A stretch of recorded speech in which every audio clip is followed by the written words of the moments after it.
जय श्री राम प्रेमी साधकों।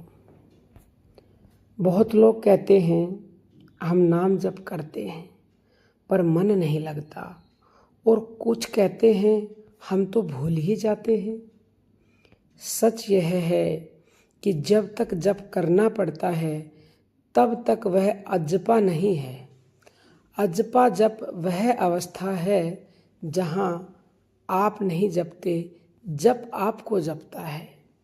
भगवान श्री कृष्ण गीता में संकेत देते हैं कि श्वास और प्रश्वास की गति को जानने वाला योगी भीतर प्रवेश करता है। अब चलिए सीधी प्रैक्टिकल विधि पर आते हैं। कोई कल्पना नहीं, कोई चमत्कार नहीं, सिर्फ अनुभव। अजपा जप नाम से शुरू नहीं होता, अजपा जप श्वास से पकड़ा जाता है, क्योंकि नाम बदल सकता है, श्वास नहीं। आप सोते हैं तब भी श्वास चलती है, आप बीमार होते हैं तब भी श्वास चलती है, और मृत्यु के समय भी श्वास ही विदा लेती है। इसलिए शास्त्र कहते हैं कि श्वास का ही मंत्र है हंस, यानी कि हंसो यानी कि सोहंग। अब आपको जो प्रैक्टिकल विधि हम बताने जा रहे हैं उसे ध्यान से समझ लीजिए।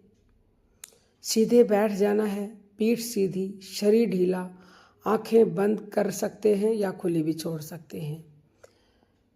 बस यह देखो श्वास अंदर कैसे आ रही है, श्वास बाहर कैसे जा रही है। कुछ जोड़ो मत, कुछ बदलो मत, बस देखो जैसे सड़क पर गाड़ियां देख रहे हो। अब ध्यान दो, जब श्वास अंदर जाती है तो एक बहुत हल्की सी आवाज़ होती है सो की, और जब श्वास बाहर जाती है तो एक सहज ही आवाज़ आती है खंग की।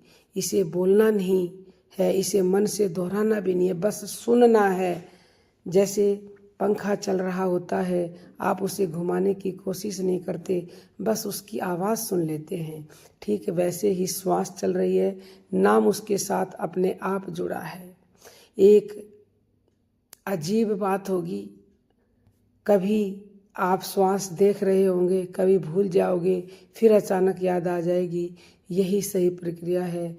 जो लोग कहते हैं मेरा ध्यान टूट गया, वे नहीं समझते याद आना ही साधना की जीत है। धीरे धीरे ऐसा होगा कि आप श्वास देखने की कोशिश नहीं करोगे, लेकिन सांस खुद ध्यान में रहने लगेगी। यही से जप करने वाला मिटता है, जप बचता है। अगर अजपा जप सच में पकड़ में आ रहा है तो बैठे बैठे शांति उतरने लगेगी, बिना कारण भीतर ठहराव होने लगेगा, नाम जोर से नहीं गहराई में सुनाई देगा, बाहर की आवाज़ें परेशान नहीं करेंगी, और सबसे बड़ा संकेत, आप जप का दावा नहीं करेंगे, बस भीतर मौन बढ़ेगा। संत कबीरदास जी कहते हैं सांस सांस में सुमरन होए तब सुमरन साचा।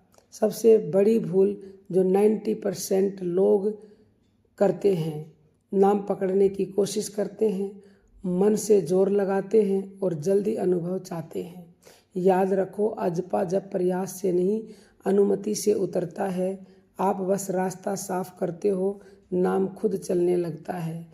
जिस दिन आपको लगे मैं जप नहीं कर रहा फिर भी भीतर कुछ हो रहा है, समझ लेना अजपा जप ने आपको पकड़ लिया है। उस दिन के बाद नाम नहीं छूटता, साधना नहीं छूटती, और भीतर एक घर बन जाता है। तो यदि आपको ये वीडियो पसंद आई है तो इसे और लोगों के पास भी शेयर करें, और कमेंट में अवश्य लिखें कि क्या आपको अजपा जप ने पकड़ लिया है, यानी कि क्या आपका अजपा स्वयं होने लगा है। कोई भी क्वेश्चन हो तो यूट्यूब पर पूछें, या फिर 9958515054 पर व्हाट्सएप मैसेज करके पूछ सकते हैं। ऑनलाइन निःशुल्क दीक्षा लेने के लिए भी इसी नंबर पर व्हाट्सएप मैसेज करें। अब हम अपनी वाणी को विराम देते हैं। जय जय श्री राम।